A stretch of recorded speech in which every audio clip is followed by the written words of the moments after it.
Hi friends, இந்த வீடியோவில் functions அப்படின்னா என்ன, யூசர் டிஃபைன்ட் ஃபங்க்ஷன் அப்படின்னா என்ன அப்படிங்கிறது நம்ம பார்க்கலாங்க. இங்கே நம்ம ஒரு அவுட்புட் எடுத்திருக்கோங்க. இந்த அவுட்புட்டில் ஃபர்ஸ்ட் லைனில் நமக்கு ஃபிபோனக்கி சீரியஸோடைய ஃபர்ஸ்ட் 6 நம்பர் பிரிண்ட் ஆயிருக்குங்க. செகண்ட் லைனில் நமக்கு 11 நம்பர்ஸ் பிரிண்ட் ஆயிருக்குங்க. அதுக்கு அடுத்தது தேர்ட் லைனில் 3 நம்பர்ஸ் வந்து நமக்கு பிரிண்ட் ஆயிருக்குங்க. இதில் நமக்கு ஃபிபோனக்கி சீரியஸோடைய 6 நம்பர்ஸ் வந்து பிரிண்ட் ஆகணுங்க. ஃபிபோனக்கி சீரியஸ் பிரிண்ட் பண்ணுறதுக்கு நமக்கு கோடிங் எப்படி போடணும் அப்படிங்கிறத நம்ம வீடியோஸில் எக்ஸ்பிளைன் பண்ணிடுவோங்க. அதே கோடிங் வந்து நம்ம எடுத்துக்கிறோங்க. இப்போ இந்த கோடிங்கில் நமக்கு 6 நம்பர்ஸ் தேவைங்கிறதுக்காக ரேஞ்சில் 6 அப்படிங்கிற வேல்யூ கொடுத்துருக்கோங்க. அதுக்கு அடுத்தது அவுட்புட்டில் பார்த்தோம் அப்படின்னா நெக்ஸ்ட் லைனில் நமக்கு 11 நம்பர்ஸ் வேணும். அதுக்கு அடுத்த லைனில் வந்து 3 நம்பர்ஸ் வேணும். ஸோ சேம் கோடிங்கை திரும்பவும் எழுதி நம்ம ரேஞ்ச் மட்டும் 11 3 அப்படின்ட்டு கொடுத்துருக்கோங்க.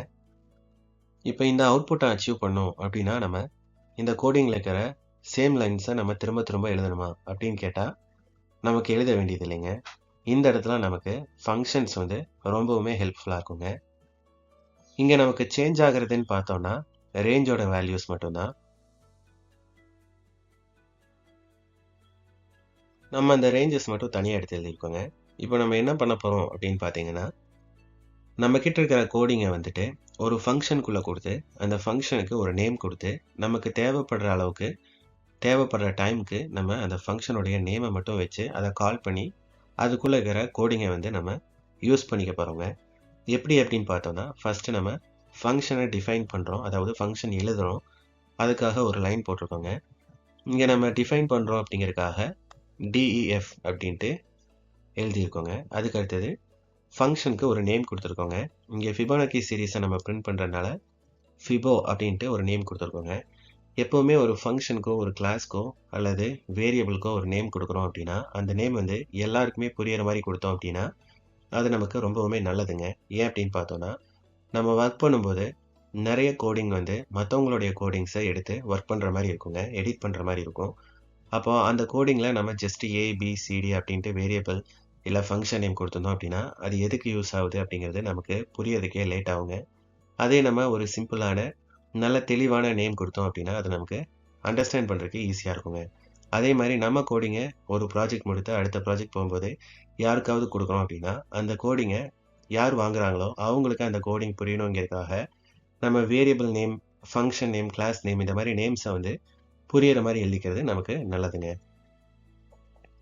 அதுக்கு அடுத்ததாக நம்ம இந்த லைனில் ஒரு வேரியபிள் கொடுக்குறோங்க இந்த ப்ராக்கெட்குள்ளே. எதுக்காக அப்படின்னா நமக்கு ரேஞ்ச் வேல்யூவை பாஸ் பண்ணுறதுங்க. இங்கே ஒரே ஒரு வேல்யூவை தான் நம்ம பாஸ் பண்ணுறோம். அதனால் நம்ம இந்த ப்ராக்கெட்குள்ளே ஒரே ஒரு வேரியபிளை யூஸ் பண்ணிக்கோங்க. இப்போ நம்ம கிட்ட இருக்கிற கோடிங்கை வந்து இந்த ஃபங்க்ஷன் டெஃபினேஷனுக்கு உள்ளே எழுதுறோங்க. ஸோ நம்ம இந்த லைனுக்கு அடுத்ததாக நம்ம கொஞ்சம் ஸ்பேஸ் விட்டு, அதாவது ஒரு டேப் ஸ்பேஸ் இல்லைன்னா 4 ஸ்பேஸ் விட்டு ரைட் சைடாக இன்டர்ன் பண்ணி நம்மளுடைய கோடிங்கை வந்து எழுதியிருக்கோங்க. இதை நம்ம பிரான்ச்சிங் இல்லைன்னா ஆல்டர்னேட்டிவ்ஸ் அப்படின்னு சொல்கிறோங்க. ஸோ இப்போ நம்ம எழுதியிருக்கிற 4 லைனுமே வந்து டிஃபைன் ஃபிபோ என் அப்படிங்கிற லைனுடைய பிரான்ச்சாக இருக்குங்க.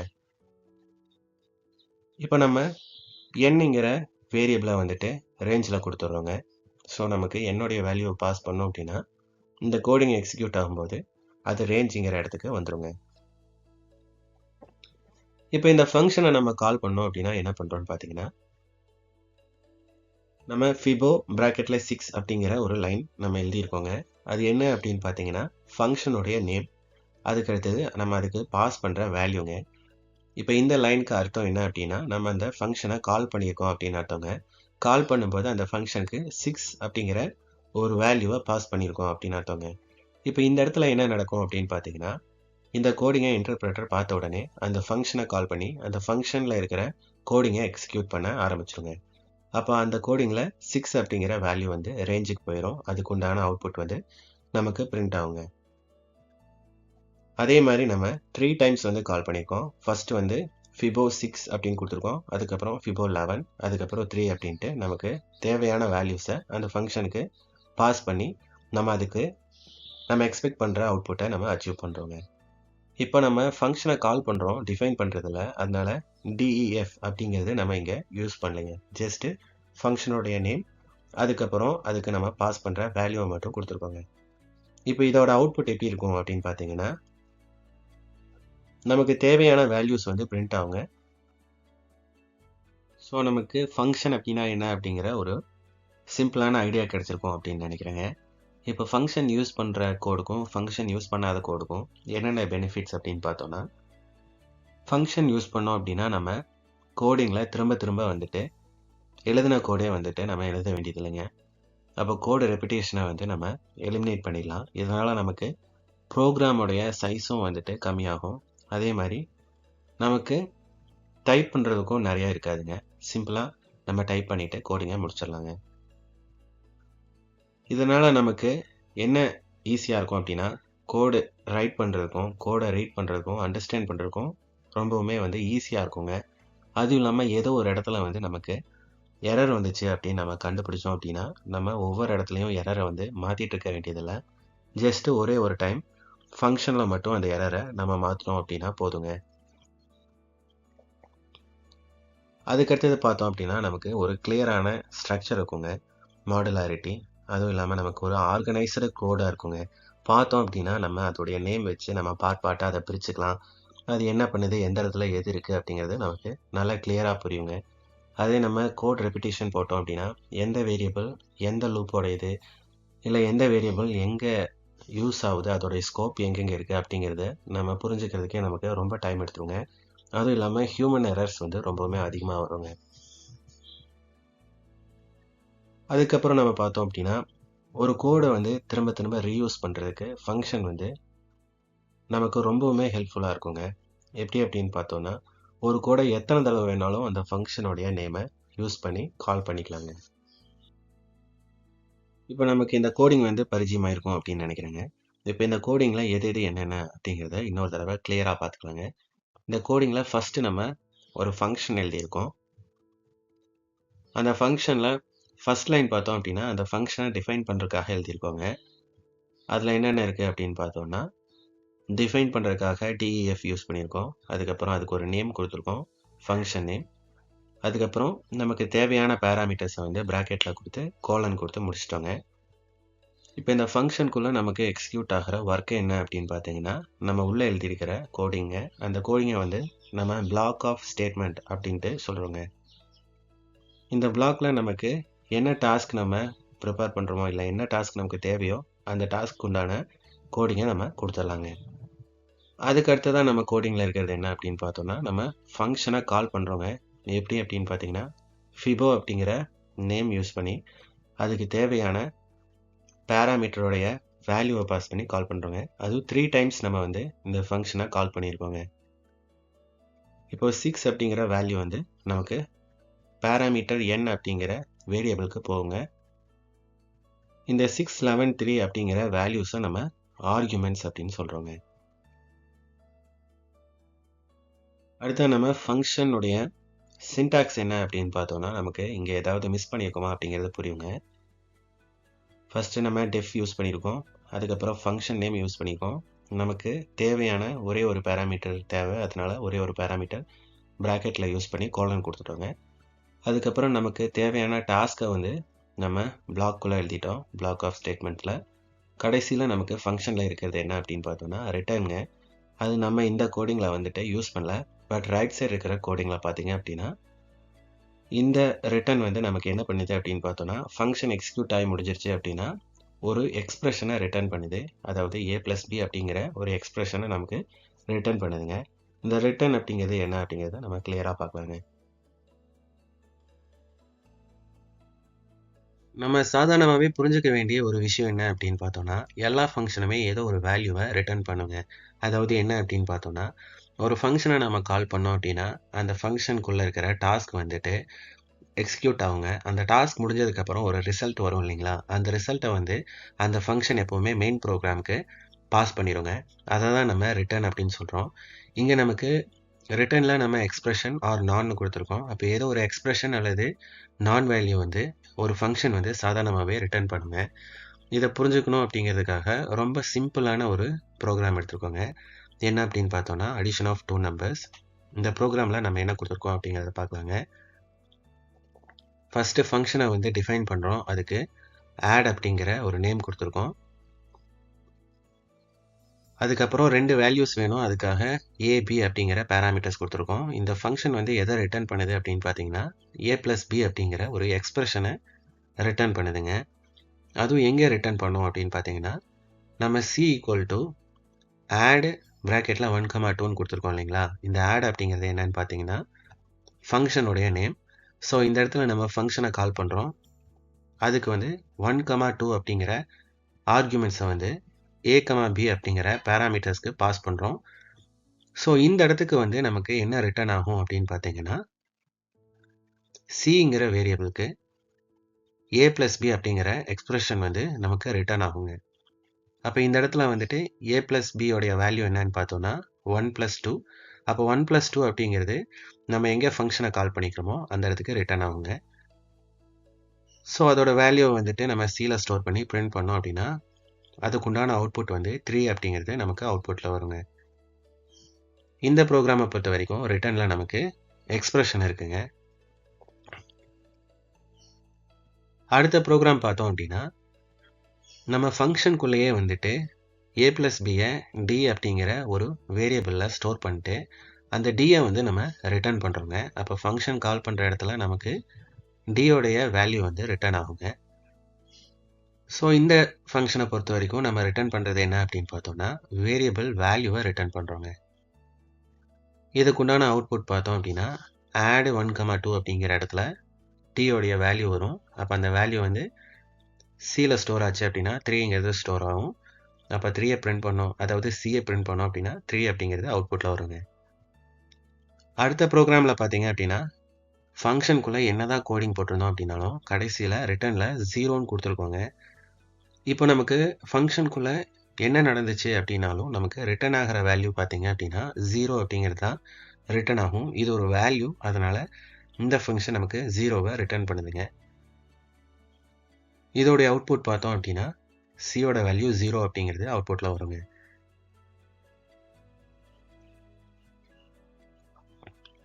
அதுக்கு அடுத்தது நம்மளுடைய கோடிங், நம்ம போட்ட கோடிங்குடைய ஃபிபானக்கி சீரியஸோடைய சினாரியோ. இங்கே நமக்கு என்ன பண்ணுறோம் அப்படின்னா, ஃபங்க்ஷன்லேயே வந்துட்டு d அப்படிங்கிறத பிரிண்ட் பண்ணிடுறோம். மெயின் ஃபங்க்ஷனில் ஜஸ்ட்டு நம்ம ஃபங்க்ஷனை கால் தாங்க பண்ணுறோம். அதனால் இங்கே நமக்கு எதுவுமே ரிட்டர்ன் ஆக வேண்டியதில்லை. ஏன்னா நம்ம அந்த வேல்யூவை எங்கேயுமே ஸ்டோர் பண்ணல. ஜஸ்ட்டு நம்ம ஆட் 1,2 அப்படிங்கிறத ஃபங்க்ஷனை கால் பண்ணி ஆர்குமெண்ட்ஸை வந்து நம்ம பாஸ் பண்ணுறோங்க. இந்த இடத்துல நமக்கு ரிட்டர்னில் எதுவுமே வந்துட்டு ரிட்டர்ன் ஆகலையா அப்படின்னு பார்த்தோன்னா நான் ரிட்டர்ன் அப்படின்ட்டு நமக்கு கன்சிடர் ஆகுங்க. எதுவுமே ரிட்டர்ன் ஆகலை அப்படின்னா அங்கே வந்து நான் அப்படிங்கிற ஒரு வேல்யூவை அது கன்சிடர் ஆகுங்க. நான் அப்படின்னா அது வேல்யூ கிடையாது, ஜஸ்ட்டு எதுவுமே ரிட்டர்ன் ஆகலை அப்படிங்கிறதுக்கு ஒரு டேர்முங்க. இதோட அவுட்புட் பார்த்தோம் அப்படின்னா நமக்கு a plus b வந்து ஆட் ஆகி dயில் ஸ்டோர் ஆகும். அந்த dயை வந்து நம்ம ஃபங்க்ஷன்லேயே பிரிண்ட் பண்ணுறோம். ஸோ 3 அப்படிங்கிறது பிரிண்ட் ஆகிருங்க.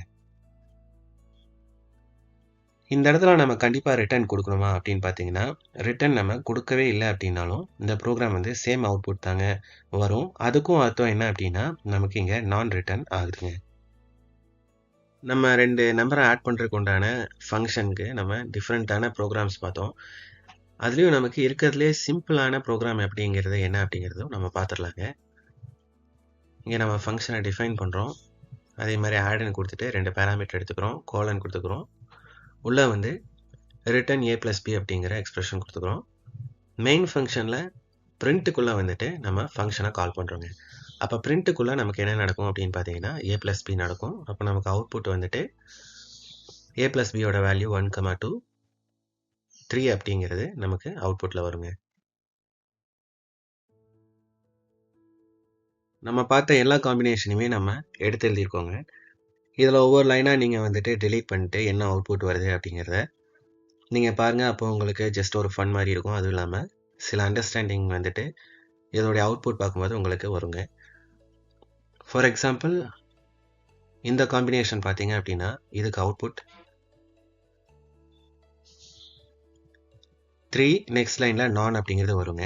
ஏன் அப்படிங்கிறத நம்ம பார்த்தோன்னா நம்ம பிரிண்ட்டுக்குள்ளே வந்துட்டு ஃபங்க்ஷனை கால் பண்ணுறோம். ஃபங்க்ஷனில் வந்து நம்ம dயை பிரிண்ட் பண்ணுறோம். அதாவது a plus b அப்படிங்கிற வேல்யூவை dயில் போட்டு அதுக்கப்புறம் dயை ஃபங்க்ஷன்லேயே நம்ம பிரிண்ட் பண்ணுறோம். அப்போ நமக்கு அவுட்புட்டில் ஃபஸ்ட்டு அந்த பிரிண்டோடைய வேல்யூ வந்துட்டு பிரிண்ட் ஆகுங்க 3 அப்படிங்கிறது. நம்ம எதையுமே ரிட்டர்ன் பண்ணல. அப்போ நமக்கு நான் அப்படிங்கிறது ரிட்டர்ன் ஆகும். மெயின் ப்ரோக்ராமில் பிரிண்ட்டுக்குள்ளே தான் நம்ம வந்துட்டு ஃபங்க்ஷனை கால் பண்ணிக்கிறோம். அப்போ மெயின் ப்ரோக்ராம்லேயும் ஏதோ ஒன்று பிரிண்ட் ஆகும். அந்த பிரிண்ட் ஆகுறது என்ன அப்படின்னு பார்த்தீங்கன்னா நமக்கு ரிட்டர்ன் ஆன நான் அப்படிங்கிறது பிரிண்ட் ஆகுங்க. அடுத்ததான் நம்ம ஆர்குமெண்ட்ஸ் பற்றி கொஞ்சம் டீட்டெயிலாக பார்க்கலாங்க. இப்போ ஆர்குமெண்ட்ஸ் எடுத்துட்டோம் அப்படின்னா நமக்கு 4 வகையான ஆர்குமெண்ட்ஸ் இருக்குங்க. என்னென்னு பார்த்தோன்னா required, keyword, default, variable length அப்படின்ட்டு. இதெல்லாம் என்ன அப்படிங்கிறத ஒவ்வொன்றா நம்ம பார்க்கலாங்க. இங்கே நம்ம ஒரு ப்ரோக்ராம் எடுத்திருக்கோம். அதில் ஆட் அப்படின்ட்டு நமக்கு ஒரு ஃபங்க்ஷன் இருக்குங்க. அதில் வந்துட்டு ஏபின்னு 2 பேராமீட்டர் இருக்குது. அந்த பேராமீட்டர் வந்துட்டு ஆட் ஆகி டி அப்படிங்கிற வேரியபிளாக ஸ்டோர் ஆகி அதுக்கப்புறம் டி அப்படிங்கிறது பிரிண்ட் ஆகுங்க. மெயின் ப்ரோக்ராமில் பார்த்தீங்க அப்படின்னா நம்ம ஃபங்க்ஷனை ஜஸ்ட்டு கால் பண்ணுறோம். அதுக்கு 1 2 அப்படின்ட்டு 2 ஆர்குமெண்ட் வந்து பாஸ் பண்ணுறோங்க. இப்போ நமக்கு ஃபங்க்ஷனில் எவ்வளோ பேராமீட்டர் இருக்குது அப்படின்னு பார்த்தீங்கன்னா ஏ பி அப்படின்ட்டு 2 பேராமீட்டர் இருக்குங்க. இப்போ அந்த 2 பேராமீட்டருக்கு நம்ம 1 2 அப்படிங்கிற 2 ஆர்குமெண்ட் வந்து பாஸ் பண்ணுறோங்க. இதை தான் நம்ம ரெக்வயர்டு ஆர்குமெண்ட் அப்படின்னு சொல்கிறோம். இங்கே நமக்கு 2 பேராமீட்டருக்கு 2 ஆர்குமெண்ட் வந்து பாஸ் பண்ணுறோங்க. சப்போஸ் நம்ம வந்துட்டு 2 ஆர்குமெண்ட்டுக்கு பதிலாக ஒரு ஆர்குமெண்ட் பாஸ் பண்ணோம் அப்படின்னா நமக்கு எரர் வருங்க. அதாவது பி அப்படிங்கிற பேராமீட்டருக்கு நீங்கள் ஆர்குமெண்ட் பாஸ் பண்ணல அப்படின்ட்டு சொல்லிட்டு நமக்கு ஒரு எரர் வருங்க. அதனால் நமக்கு எவ்வளோ பேராமீட்டர் இருக்கோ அவ்வளோ ஆர்குமெண்ட்ஸ் வந்து பாஸ் பண்ணுறோங்க. இங்கே நமக்கு அவுட்புட்டில் எரரில் பொசிஷனல் அப்படின்ட்டு ஒரு வேர்டு வருதுங்க. அது என்ன அப்படிங்கிறத பார்க்கலாங்க. பொசிஷனல் ஆர்குமெண்ட் அப்படிங்கிறத புரிஞ்சுக்கிறதுக்காக நம்ம ஒரு ப்ரோக்ராம் எழுதியிருக்கோங்க. இந்த ப்ரோக்ராம் எதுக்காக அப்படின்னு பார்த்தோன்னா price of 1 kg apple is 200 அப்படிங்கிறத பிரிண்ட் பண்ணுறதுக்காக நம்ம எழுதியிருக்கோங்க. இங்கே ஃபங்க்ஷனுக்குள்ளே பிரிண்ட் கொடுத்துருக்கோம். அங்கே வந்து price of 1 kg item is அந்த ப்ரைஸ் வேல்யூ கொடுத்துருக்கோங்க. ஸோ அது வந்து நமக்கு அவுட்புட்டில் பிரிண்ட் ஆகுது. நம்ம ஃபங்க்ஷனை கால் பண்ணுறோம். கால் பண்ணிட்டு ஐட்டம் அப்படிங்கிற பேராமீட்டருக்கு ஆப்பிள் அப்படிங்கிற ஆர்குமெண்ட் பாஸ் பண்ணுறோம். அதே மாதிரி ப்ரைஸ் அப்படிங்கிற பேராமீட்டருக்கு 200 அப்படிங்கிற ஆர்குமெண்ட் வந்து நம்ம பாஸ் பண்ணுறோங்க.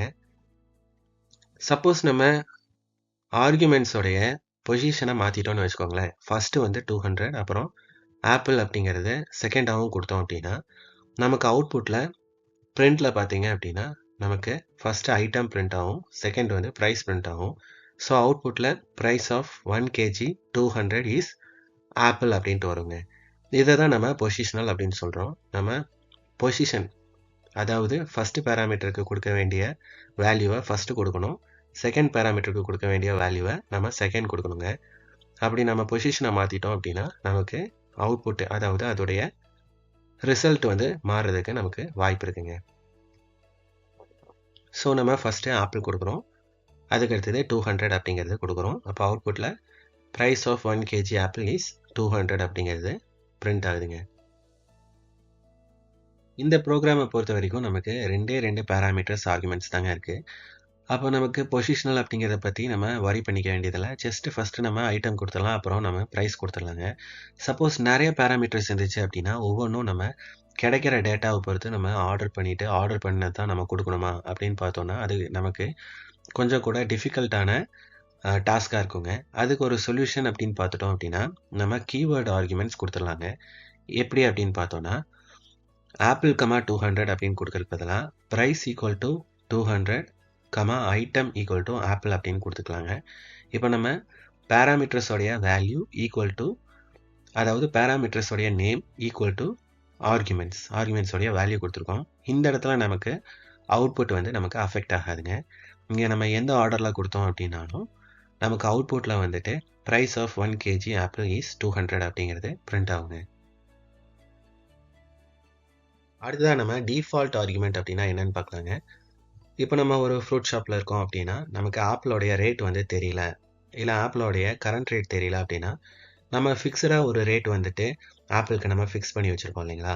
இப்போ ஆப்பிள் வந்து பர்ச்சேஸ் பண்ணுறவங்களுக்கு நம்ம பில் போடுறோம் அப்படின்னா ஜஸ்ட் ஆப்பிள் மட்டும் கொடுத்தோம் அப்படின்னா நமக்கு ரேட் தெரிஞ்சாலும் தெரியல அப்படின்னாலும் ஒரு ஃபிக்ஸட் ரேட் வந்துட்டு நம்ம ஆல்ரெடி நம்ம கொடுத்து வச்சிருந்தோம்னா அதை வந்து நம்ம பில்ட் பண்ணி கொடுத்துடலாம் இல்லைங்களா? அந்த மாதிரி வந்துட்டு நமக்கு ஃபங்க்ஷனில் இருக்கிற பேராமீட்டருக்கு டிஃபால்ட்டாகவே ஒரு ஆர்குமெண்ட் கொடுக்கறத தான் நம்ம டிஃபால்ட் ஆர்குமெண்ட் அப்படின்னு சொல்கிறோங்க. இங்கே வந்து ப்ரைஸ் ஈக்குவல் டு 180 அப்படிங்கிறத நம்ம டிஃபால்ட்டாக கொடுத்துருக்கோம். அப்போ நம்ம ஃபங்க்ஷனை கால் பண்ணும்போது ஜஸ்ட் நம்ம ஆப்பிள் அப்படிங்கிற ஐட்டமை மட்டும் பாஸ் பண்ணோம் அப்படின்னா நமக்கு அவுட்புட்டில் price of 1 kg apple is அப்படின்ட்டு ப்ரைஸிங்கிற இடத்துல நமக்கு டிஃபால்ட்டாக கொடுத்துருக்கிற 180 வந்து அவுட்புட்டில் நமக்கு பிரிண்ட் ஆகுங்க. சப்போஸ் நமக்கு வந்து ஆப்பிளோடைய கரண்ட் ரேட் தெரிஞ்சிருச்சு அப்படின்னா அந்த நேரத்தில் நம்ம ஃபங்க்ஷன் கால் பண்ணும்போது நம்ம ப்ரைஸுக்கு ஆர்குமெண்ட் பாஸ் பண்ணோம் அப்படின்னா அது வந்து 180 அப்படிங்கிறத ரீப்ளேஸ் பண்ணிக்கோங்க. ஜஸ்ட் அவுட்புட்டில் மட்டும் நமக்கு நம்ம 200 அப்படிங்கிறது பாஸ் பண்ணனால price of 1 kg apple is 200 அப்படின்ட்டு அவுட்புட்டில் வருங்க. இதை நம்ம கீவேர்டாக கொடுத்தோம் அப்படின்னாலும் சேம் தாங்க. நம்ம என்ன பாஸ் பண்ணுறோமோ அது வந்து நமக்கு அவுட்புட்டில் வருங்க. ஆனால் ஒரு சின்ன ஒரு ப்ராப்ளம் இருக்குங்க. என்ன அப்படின்னு பார்த்தோம்னா ஃபங்க்ஷன் டெஃபினிஷன், அதாவது ஃபங்க்ஷனை டிஃபைன் பண்ணுற லைனில் நம்ம ஃபஸ்ட்டு வந்து டிஃபால்ட் ஆர்குமெண்ட் இருக்கிற பேராமீட்டர் போட்டோம் அப்படின்னா நமக்கு அவுட்புட்டில் வந்துட்டு நமக்கு எரர் வருங்க. ஸோ மேக்ஸிமம் வந்துட்டு என்ன பண்ணோம் அப்படின்னா டிஃபால்ட் ஆர்குமெண்ட் இருக்கிற பேராமீட்டர்ஸை வந்து பேராமீட்டர்ஸ் கொடுக்கும்போது லாஸ்ட்டாக கொடுக்கறது நமக்கு நல்லதுங்க. அப்போ நம்ம இந்த எரரை வந்து அவாய்ட் பண்ணிடலாங்க. கடைசியாக நம்ம வேரியபிள் லென்த் ஆர்குமெண்ட் அப்படின்னா என்ன அப்படிங்கிறத பார்க்கலாங்க. ஒரு ப்ரோக்ராம் எடுத்துருக்கோங்க. இந்த ப்ரோக்ராமுடைய அவுட்புட் என்ன வரும் அப்படின்னு பார்த்தோன்னா ஒரு ஃப்ரூட் ஷாப்புக்கு போகிறோம். அந்த ஃப்ரூட் ஷாப்பில் வந்துட்டு எந்த பழம் எடுத்தோம் அப்படின்னாலும் ஜஸ்ட் 1 kg எடுத்தோம் அப்படின்னா காஸ்ட் வந்து 180 அப்படிங்கிறத நம்ம பிரிண்ட் பண்ணுறோம். ஸோ இந்த ப்ரோக்ராமை பொறுத்த வரைக்கும் நமக்கு ஒரு கஸ்டமர் வந்து எவ்வளோ ஃப்ரூட்ஸ் வந்து எடுப்பார் அப்படிங்கிறது நமக்கு தெரியாது. சப்போஸ் ஒரு கஸ்டமர் வந்து ஆப்பிள் ஆரஞ்சு மட்டும் எடுக்கலாம், இல்லை இன்னொரு கஸ்டமர் வந்துட்டு ஆரஞ்சு கிவி அப்படின்ட்டு எடுக்கலாம், இல்லை இன்னொரு கஸ்டமர் வந்து இங்கே 4 ஃப்ரூட்ஸ் வந்து நம்ம கொடுத்துருக்கோம், அவங்க வந்து 5 ஃப்ரூட்ஸ் கூட எடுக்கலாம். இப்போ இந்த மாதிரி வந்து நமக்கு எவ்வளோ பேராமீட்டர்ஸ் எல்லாம் ஆர்குமெண்ட்ஸ் வந்து வரும் அப்படிங்கிறது நமக்கு தெரியல அப்படின்னா அதுக்கு வந்து நம்ம வேரியபிள் லென்த் ஆர்குமெண்ட் அப்படிங்கிறது ஹெல்ப்ஃபுல்லாக இருக்குங்க. எப்படின்னு பார்த்தோன்னா இந்த ப்ரோக்ராமில் ஒரு டிஃபால்ட் ஆர்குமெண்ட் கொடுத்துருக்கோம், ப்ரைஸ் ஈக்குவல் டு 180 அப்படின்னு கொடுத்துருக்கோங்க. அதுக்கடுத்தது நம்ம ஃபங்க்ஷன் கால் பண்ணும்போது பார்த்தோம் அப்படின்னா இந்த கஸ்டமர் வந்து நமக்கு 4 ஃப்ரூட்ஸ் வந்து வாங்குறாரு, ஆப்பிள், ஆரஞ்சு, கிவி, பனானா அப்படின்ட்டு. இப்போ இந்த 4 ஆர்குமெண்ட்டுமே வந்துட்டு நமக்கு ஐட்டம்ஸ் அப்படிங்கிற பேராமீட்டருக்கு பாஸ் ஆகணுங்க. அப்போ ஐட்டம்ஸுங்கிறது ஒரே ஒரு பேராமீட்டர் மட்டும்தான். இப்போ 4 ஆர்குமெண்ட்டை அது வாங்கணும் அப்படின்னா அதுக்கு முன்னாடி ஒரு ஸ்டார் கொடுத்துக்கிறோங்க. அப்போ நமக்கு வேரியபிள் லென்த் ஆர்குமெண்ட்ஸை வந்து இந்த பேராமீட்டர் அக்செப்ட் பண்ணுங்க. அந்த ஐட்டம்ஸை வந்து ஒவ்வொன்றா வாங்கி ஜாயிண்ட் யூஸ் பண்ணி அதை ஐட்டம் லிஸ்ட் அப்படிங்கிற ஒரு லிஸ்ட்டுக்குள்ளே போட்டு அந்த லிஸ்ட்டை வந்து நம்ம பிரிண்டில் யூஸ் பண்ணுறோங்க. அப்போ நமக்கு அவுட்புட்டில் apple, orange, kiwi, banana what ever cost 180 per kg அப்படிங்கிறது நமக்கு பிரிண்ட் ஆகுங்க. இந்த ஜாயிண்ட் அல்லது லிஸ்ட் அப்படிங்கிறது இந்த வீடியோக்கு, அதாவது ஃபங்க்ஷன் எக்ஸ்பிளைன் பண்ணுற வீடியோக்கு அவுட் ஆஃப் ஸ்கோப்புங்க. இங்கே நீங்கள் புரிஞ்சுக்க வேண்டியது என்ன அப்படின்னா பேராமீட்டருக்கு முன்னாடி ஸ்டார் கொடுத்தோம் அப்படின்னா நமக்கு அது வேரியபிள் லென்த் ஆர்குமெண்ட்ஸை அக்செப்ட் பண்ணிக்கோங்க. வேரியபிள் லென்த் ஆர்குமெண்ட்டுக்கு இன்னொரு பர்ஃபெக்டான எக்ஸாம்பிள் என்ன அப்படின்னு பார்த்தோன்னா பிரிண்ட் ஃபங்க்ஷனுங்க. இந்த ஃபங்க்ஷனில் நம்ம பிரிண்ட் ப்ராக்கெட்குள்ளே எவ்வளோ வேணாலும் டைப் பண்ணலாங்க. நம்ம எவ்வளோ டைப் பண்ணுறோம் அப்படிங்கிறது நமக்கே தெரியாதுங்க. அந்த மாதிரி அதோடைய லென்த் வந்து, அதாவது ப்ராக்கெட்குள்ளே கொடுக்குற ஆர்குமெண்ட்டோடைய லென்த் வந்து எவ்வளோ வேணாலும் வேரி ஆகுது அப்படின்னா அதை வந்து நம்ம வேரியபிள் லென்த் ஆர்குமெண்ட் அப்படின்னு சொல்கிறோங்க. ஆனால் இந்த இடத்துல நம்ம பிரிண்ட் ஃபங்க்ஷன் வந்து இன்பில்ட் ஃபங்க்ஷனுங்க. இன்பில்ட் ஃபங்க்ஷன் அப்படின்னா என்னென்னா நம்ம ஒரு ஃபங்க்ஷனுக்கு கோடிங் போட வேண்டியதில்லை. அந்த கோடிங் வந்து ஆல்ரெடி வந்து நமக்கு இன்பில்ட்டாகவே இருக்குங்க. ஜஸ்ட் நம்ம அந்த ஃபங்க்ஷனோடைய நேம் மட்டும் யூஸ் பண்ணி அந்த ஃபங்க்ஷனை நம்ம கால் பண்ணிக்கலாங்க. இப்போ பிரிண்ட் ஃபங்க்ஷனுக்கு நம்ம எந்த ஒரு கோடிங்குமே போடுறதில்ல. ஆனால் பிரிண்ட் ஃபங்க்ஷனை நம்ம கால் பண்ணோம் அப்படின்னா அது அதோடைய வேலையை செய்யுதுங்க. இதை நம்ம இன்பில்ட் ஃபங்க்ஷன் அப்படின்னு சொல்கிறோம். அவ்வளோதாங்க. ஃபங்க்ஷன்ஸ் அப்படின்னா என்ன அப்படிங்கிறது உங்களுக்கு புரிஞ்சிருக்கும் அப்படின்னு நம்புகிறேன். இந்த வீடியோல நம்ம போட்ட எல்லா ஃபங்ஷனுக்குமே நம்ம தான் நேம் குடுத்தோம். நம்ம தான் வந்து உள்ள என்ன நடக்கணும் அப்படிங்கிறதுக்கு கோடிங் போட்டோங்க. இந்த மாரி யூசர் வந்து டிஃபைன் பண்ற ஃபங்ஷன நம்ம யூசர் டிஃபைன்ட் ஃபங்ஷன் அப்படின்னு சொல்றோங்க. அதே நம்ம கடைசியா நம்ம பிரிண்ட் ஃபங்ஷன் பார்த்தோம். அதுக்கு நம்ம கோடிங் போடுறதில்ல, நேம் குடுக்கறதில்ல. அந்த மாரி ஆல்ரெடி நமக்கு ஒரு ஃபங்ஷன் வந்து இன்பில்ட்டா இருந்துச்சு அப்படின்னா, அத வந்து நம்ம இன்பில்ட் ஃபங்ஷன் அப்படின்னு சொல்றோங்க. அவ்வளோதாங்க. வீடியோ பார்த்ததுக்கு ரொம்ப நன்றி. Let's see again.